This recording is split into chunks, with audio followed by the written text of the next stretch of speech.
أعوذ بالله من الشيطان الرجيم. بسم الله الرحمن الرحيم. وما أنفقتم من نفقة أو نذرتم من نذر فإن الله يعلم وما للظالمين من أنصار.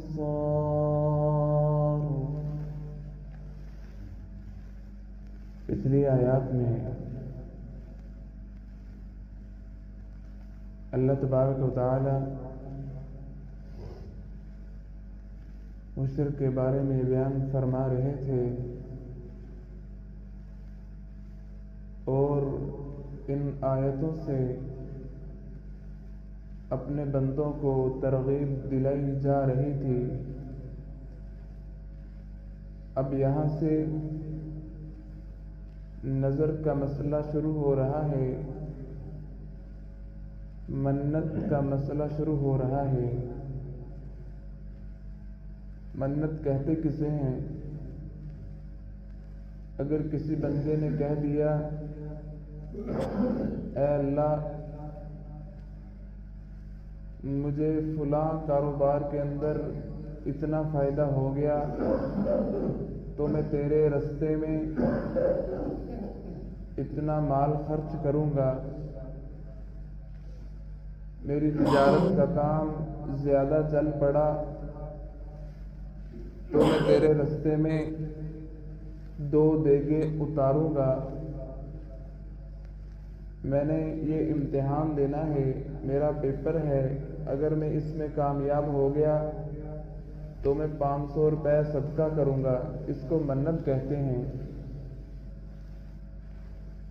حقیقتاً یہ جو منت ہوتی ہے یہ کوئی اچھی چیز نہیں،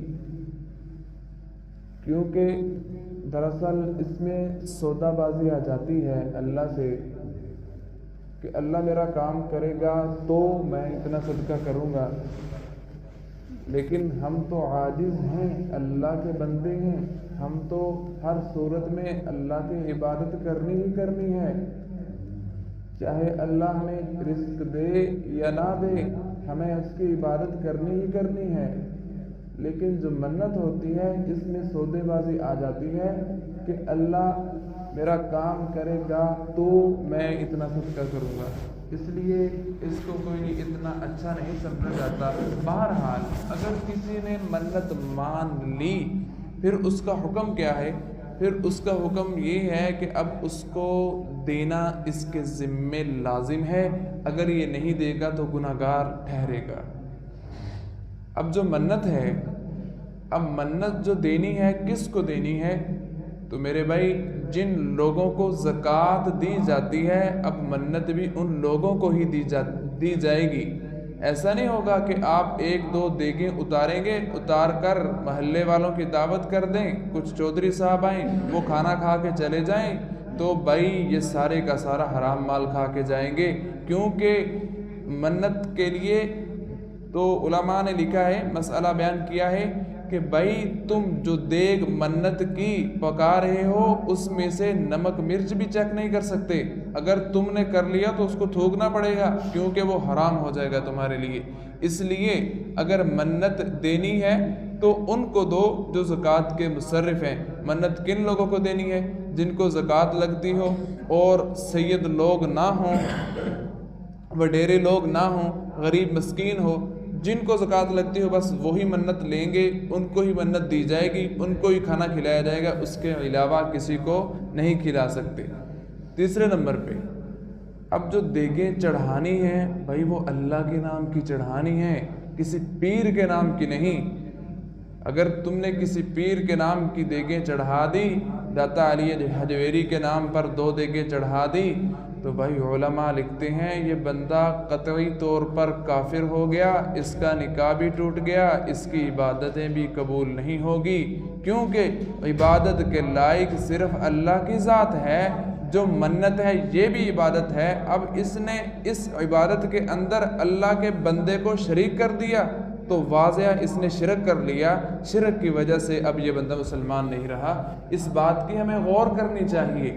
بھائی اگر کسی نے کسی پیر کے نام کی کچھ چیز بھی دے دی تو پیر کے نام کی ہوئی، اللہ تو قرآن میں کہتے ہیں کہ غیر اللہ کے نام پر جو ذبح کیا گیا بس وہ حرام ہو گیا۔ جب اللہ نے قرآن میں واضح کہہ دیا تو ہم کسی پیر کے نام کی منت کیسے دے سکتے ہیں؟ تو اگر اس کا طریقہ کیا ہے، اگر آپ صدقہ خیرات کرنا چاہتے ہیں تو آپ کہیں یا اللہ میں یہ تیرے نام پہ صدقہ کر رہا ہوں، اس کا ثواب میرے والدین کو پہنچا دے، اس کا ثواب فلاں پیر صاحب کو پہنچا دے۔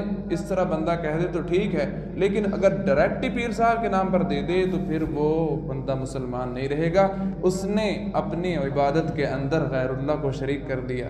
بہرحال اللہ فرماتے ہیں وَمَا أَنفَقْتُم مِّن نَفَقَةٍ أَوْ نَذَرْتُم مِّن نَذْرٍ فَإِنَّ اللَّهَ يَعْلَمُ، اور تم جو کوئی خرچ کرو یا کوئی منت مانو اللہ اسے جانتا ہے۔ وَمَا لِلظَّالِمِينَ مِنْ أَنصَارٍ، اور ظالموں کو کسی طرح کی مددگار میسر نہیں آئے گی۔ اللہ تعالی ہمیں سمجھ کی توفیق عطا فرمائے۔